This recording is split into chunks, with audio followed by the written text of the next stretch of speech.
When I lost my wife, my daughter promised I could spend holidays with her family. But when I arrived for Christmas, my son-in-law met me at the door and said, "We're doing things different this year. Don't make it about you." I ate alone in a motel room. 2 weeks later, I got a message from my grandson that made me drop everything and book a one-way flight. I'm a 64-year-old man, widowed for 3 years now. My wife, Teresa, passed from pancreatic cancer. Fast and cruel. She was my best friend, the only person who ever truly saw me. After she died, I held onto my daughter, Mandy, like she was the last piece of Teresa I had left. Mandy's 38. She moved to Kansas City 15 years ago after college. Married a guy named Dean. From day one, I didn't like him. Not because he was rude, not openly, but because he had this way of looking at people like they were small. Like he was always above everyone. I saw it in the way he talked to waiters. In how he always corrected Mandy when she spoke. And the way he treated me? Like I was some relic they were forced to drag along for appearances. Still, I didn't say anything. Teresa used to tell me, "Don't get in the middle of her marriage. She has to live with him, not us." So I kept my mouth shut. For years. When Teresa passed, Mandy came out to Springfield for the funeral. She held my hand at the service, helped with all the arrangements. We cried together. That night, she sat on the couch with me and said, "I don't want you to be alone, Dad. We'll make sure the kids know their grandpa." That gave me hope. Since then, I've been visiting them every Thanksgiving and Christmas. It became the one thing I looked forward to every year. Thanksgiving last year went fine. Quiet. Mandy cooked a decent turkey. The kids, Luke, 15, and Anna, 11, were happy to see me. Luke especially. We'd grown close. I gave him my old watch. He looked at me with so much pride, like it meant something. That's why I was so blindsided by what happened at Christmas. Mandy called me in early December. Said she wanted me there again. Told me Luke and Anna kept asking when Grandpa Bob was coming. I bought a bus ticket and even got them each a small gift. Nothing big, just things I knew they'd like. I packed up 2 days early and headed out. I got there December 23rd. Dean answered the door. He didn't even open it all the way. Just cracked it like I was a stranger selling magazines. He looked at me and said, "Bob, we're doing things different this year." I laughed, thinking it was a joke. "Different how?" I asked. He didn't smile. "We're trying to focus more on the kids this year. Less stress, less pressure. Mandy didn't know how to tell you, but we need this one to be just us." I just stood there, bag in hand. I said, "You can't be serious." He didn't flinch. "Don't make this a scene. It's not about you." That line, I still hear it when I close my eyes. "It's not about you." I asked, "Can I at least say hi to the kids?" He stepped forward a bit, still holding the door. "It's not the right time." I knew then Mandy wasn't going to come to the door. She was in there, behind him, hiding. So I left. I didn't know where to go. I didn't want to spend another $50 getting back to Springfield right away. I found a cheap motel, the kind that gives you a room key on a plastic tag and smells like cigarettes no matter how many non-smoking signs they put up. Christmas Eve. I sat alone on a stained bedspread watching It's a Wonderful Life on the smallest TV I've ever seen. Ate gas station food and cried like a damn fool. I waited for a call. Mandy didn't reach out. A week later, I got a text from her. Said, "Hope you're doing okay. It's just been a crazy year. We'll catch up soon." No apology. No explanation. I didn't reply. I didn't know what to say. Then, 2 weeks later, Luke messaged me. Came from an unknown number.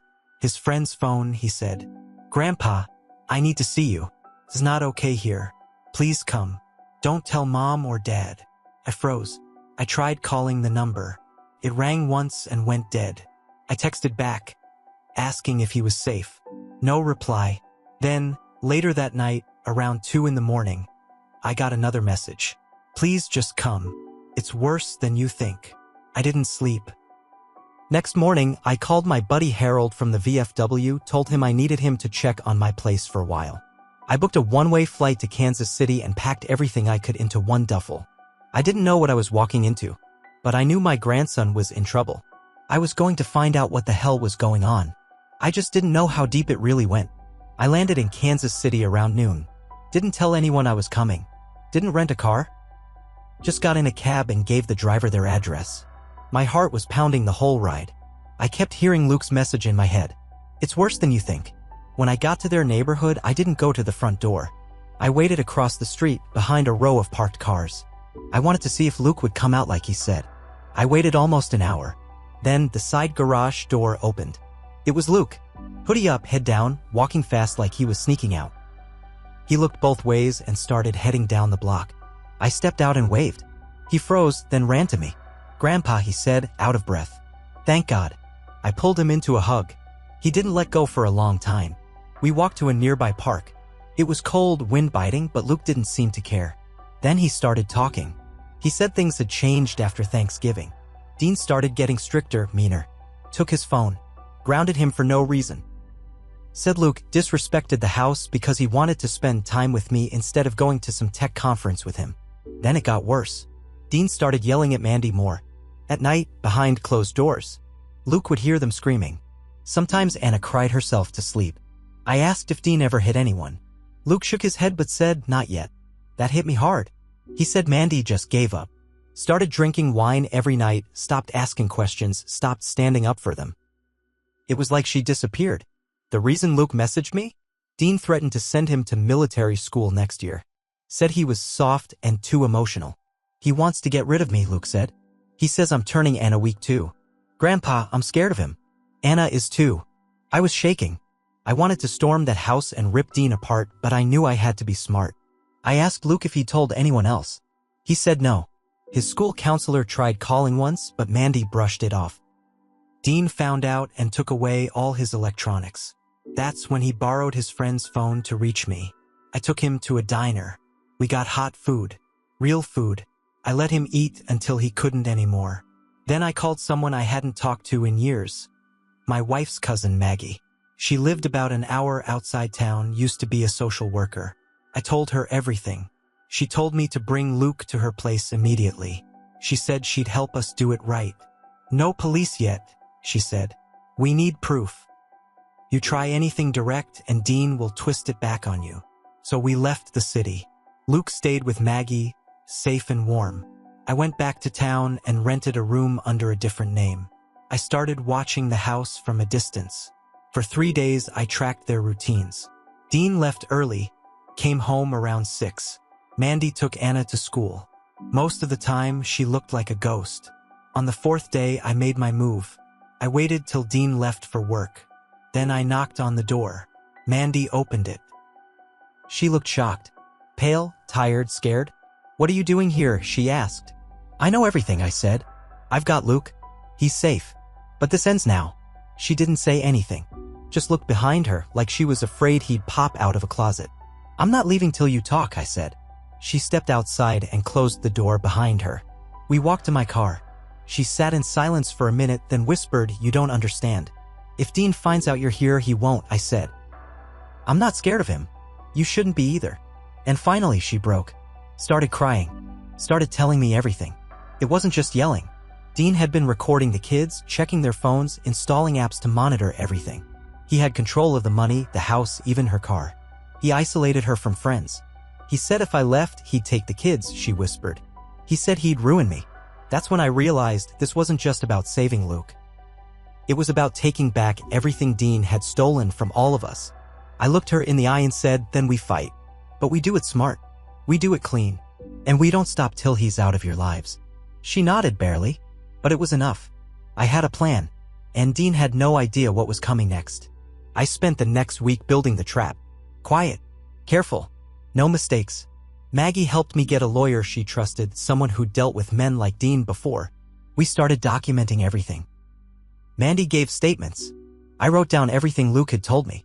Maggie even brought in a family therapist to talk to Luke and Anna, get their stories recorded without pressuring them. We needed evidence. Not just to confront Dean, but to destroy him legally. Then came the twist I didn't expect. One night, Mandy called me from the house. Her voice was shaking. She whispered, "He knows something's wrong. He asked where Luke is." I lied, but he's suspicious. That was bad. But what she said next turned my stomach.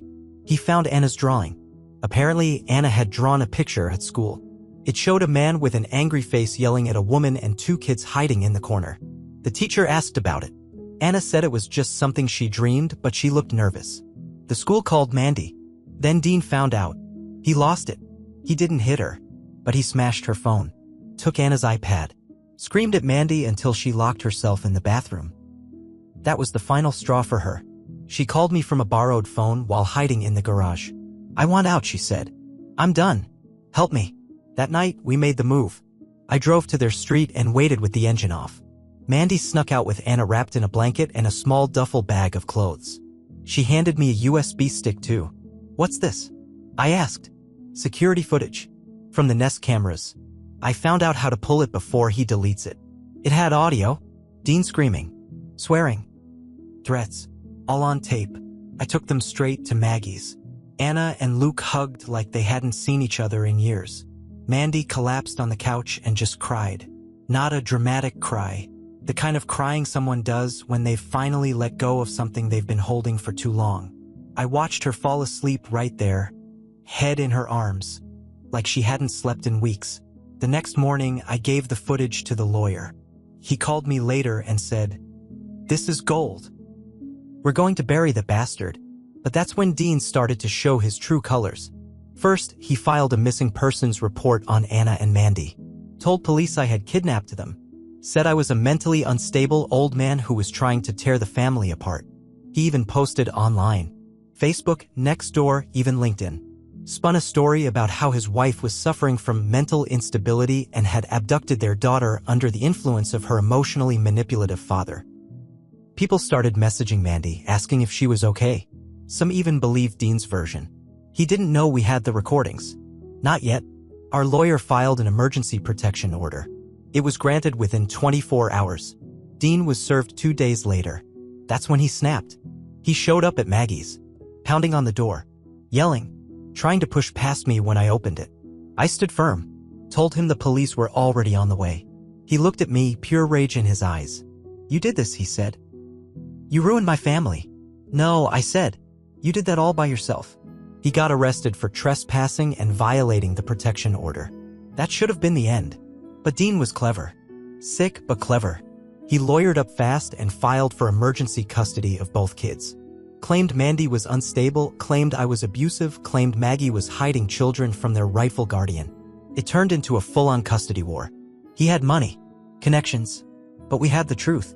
And something else. Something we didn't expect. Luke, that boy, stood up in court. Spoke clearly, calmly. He told the judge everything. His hands shook, but he didn't cry. He told them about the tracking apps, the screaming, how Dean would shame Anna for crying. The judge listened, then asked Anna if she wanted to speak. She nodded, walked up to the stand with her stuffed bunny and said, "I don't want to go back to Daddy's house.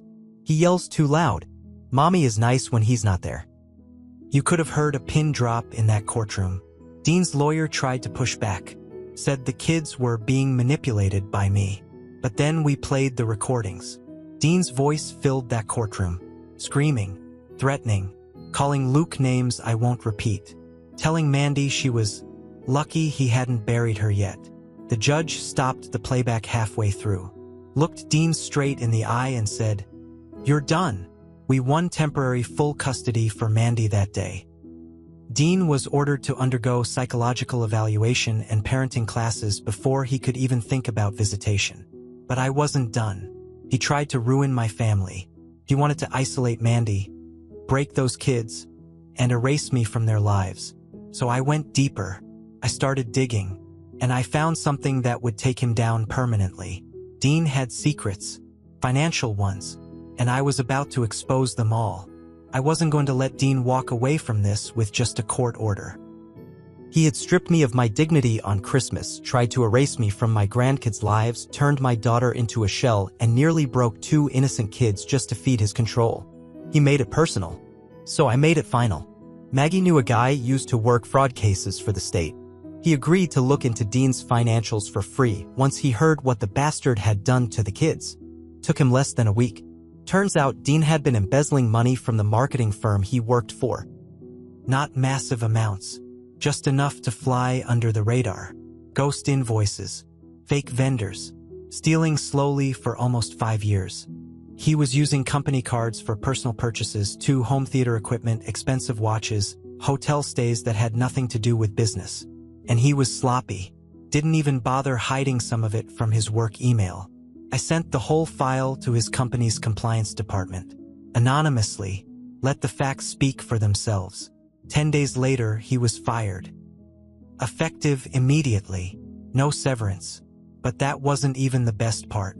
A month later, he was arrested. Wire fraud, tax evasion, corporate theft. It made the local paper. His mugshot was right there on the front page of the Kansas City Star under the headline, "Local exec busted in $220,000 fraud scheme." He tried to blame us, claimed we planted evidence, said it was all retaliation.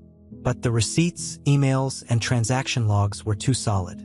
The IRS froze his assets, his accounts. His car was repossessed. We didn't have to lift another finger. Dean was out of our lives. But the fallout wasn't easy. Mandy had to rebuild everything. Her credit was tied to his.